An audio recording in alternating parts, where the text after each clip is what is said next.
Para viver em sociedade, é preciso que existam regras. Isso se torna necessário no momento que o ser humano passa a viver em grupos.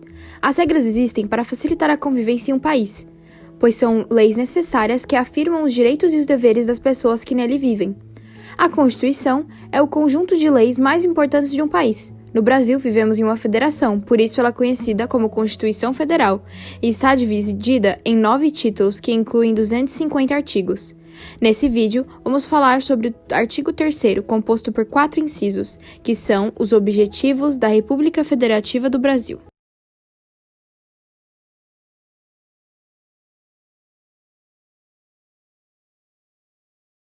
Primeiro inciso: construir uma sociedade livre, justa e solidária. Uma sociedade mais justa e solidária seria aquela que todos tivessem os mesmos direitos e obrigações, independente de gêneros físicos, religiosos ou culturais. O governo deve promover políticas públicas de incentivo à cultura para diminuir as desigualdades, preconceitos e o desrespeito aos diferentes modos de vida. A população tem um grande papel nesse objetivo. Atitudes como não furar filas e jogar o lixo no lixo são fundamentais para o convívio saudável nos centros urbanos. O Brasil ainda tem muito no que trabalhar nesse tópico. A desigualdade social é um problema que afeta grande parte da população brasileira. As regiões mais afetadas pelos problemas sociais são o norte e o nordeste do país, os quais apresentam os piores IDHs do Brasil. O governo tenta melhorar a situação com a criação de projetos como o das cotas. O sistema de cotas atua para garantir o acesso de alguns grupos de pessoas a oportunidades em que elas são desfavorecidas por uma série de situações. Quando se adota o sistema de cotas em um processo seletivo, uma porcentagem das vagas é reservada para pessoas que fazem parte de determinado grupo social, como negros, indígenas e de baixa renda. Segundo inciso: garantir o desenvolvimento nacional. Falando do segundo inciso, o desenvolvimento nacional é um processo de transformação da sociedade para a realização da justiça social, identidade coletiva e peculiaridades culturais. No texto da Constituição, o desenvolvimento nacional não pode ser separado de outros 3 objetivos republicanos. Para o Estado alcançar esse objetivo, é fundamental que ele promova o acesso da população a diversos benefícios. Um exemplo é o Sistema Único de Saúde, o SUS, um projeto voltado para a área da saúde, que apesar de ser criticado por usuários, possui vários pontos positivos se comparado a um país que não oferece a saúde pública, como, por exemplo, os Estados Unidos, mas deixa a desejar quando é comparado aos modelos europeus. Aqui temos alguns pontos positivos do SUS, que é: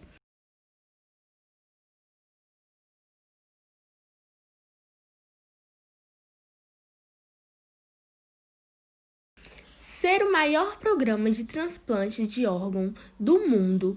Em 2016, mais de 90% dos transplantes realizados no Brasil foram financiados pelo SUS. O SAMU 192, Serviço de Atendimento Móvel de Urgência, é outro dos serviços oferecidos de forma gratuita pelo SUS. Não há custo com os medicamentos e nas consultas. Tudo de graça, dado pelo governo. A vacinação é um direito. O Brasil é um dos países que oferece o maior número de vacinas em sua rede pública. São mais de 300 milhões de doses disponibilizadas todos os anos.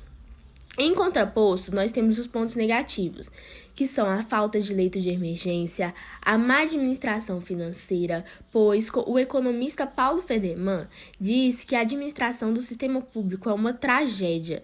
Não há mais recursos financeiros para promover tudo o que uma saúde de qualidade precisa, e a má gestão ainda desperdiça o pouco que tem.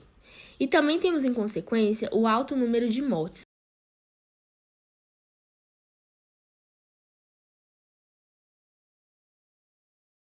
Inciso 3. Erradicar a pobreza e a marginalização e reduzir as desigualdades sociais e regionais. O terceiro objetivo desse artigo fala sobre a pobreza. Quando falamos de pobreza e desigualdade, estamos falando sobre a concentração de renda e suas consequências. Enquanto pequena parte da população brasileira, que corresponde a 10%, possui 48% da renda nacional, maior parte se encontra em estado de pobreza ou miséria, sem acesso ao saneamento básico, alimentação, moradia e etc. Ou seja, enquanto o rico fica mais rico, o pobre fica mais pobre. Por causa dessa concentração de renda, foram formadas as comunidades, que basicamente são um aglomerado de domicílios que ocupam de maneira desordenada terrenos de propriedade pública.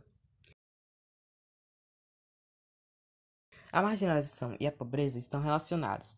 Marginalização é o processo de se marginalizar. A pessoa marginalizada não é considerada parte da sociedade. A marginalização ocorre por diversos motivos e intensificam as desigualdades sociais. Por causa da falta de dinheiro, a pessoa entra na marginalização, pois fica sem acesso à saúde, alimentação, segurança e outros. Ou seja, na maioria das vezes, o marginalizado não escolhe ser dessa forma. E sempre sofre hostilidades, violências, preconceitos, que causam outros problemas na sua vida. A marginalização ocorre na maioria das vezes nas comunidades, por causa da falta de serviços públicos. Não existem muitas políticas do governo para solucionar a pobreza e a marginalização. Porém, algumas soluções seriam levar serviços públicos às favelas, promover a oferta de trabalho, investir em educação, combater a corrupção, combater o preconceito e oferecer oportunidades iguais para todos.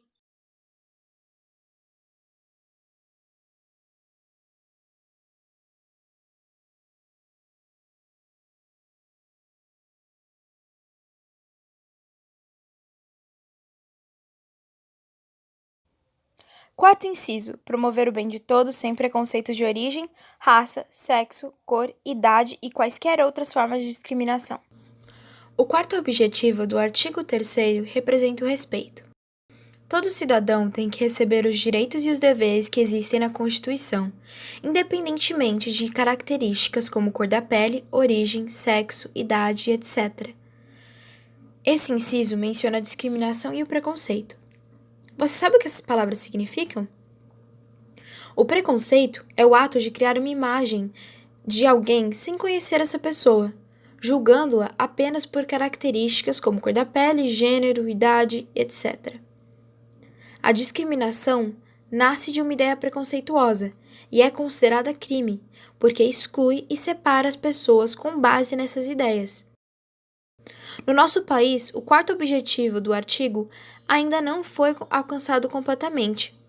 Vou mostrar algumas informações que indicam que esse objetivo não é uma realidade, falando um pouco sobre as desigualdades do mercado de trabalho. De acordo com o Instituto Brasileiro de Geografia e Estatística, o IBGE, as mulheres ainda ganham 20,5% menos do que os homens no mercado de trabalho. E também de acordo com o IBGE, apenas 29,9% de cargos de gerentes são ocupados por negros. Podemos ver que, por causa de ideias preconceituosas, essas pessoas não têm grande participação em cargos importantes e recebem menos dinheiro, sendo excluídas e discriminadas. Esse foi o nosso trabalho. Espero que você tenha aprendido um pouco sobre o artigo 3º da Constituição Federal.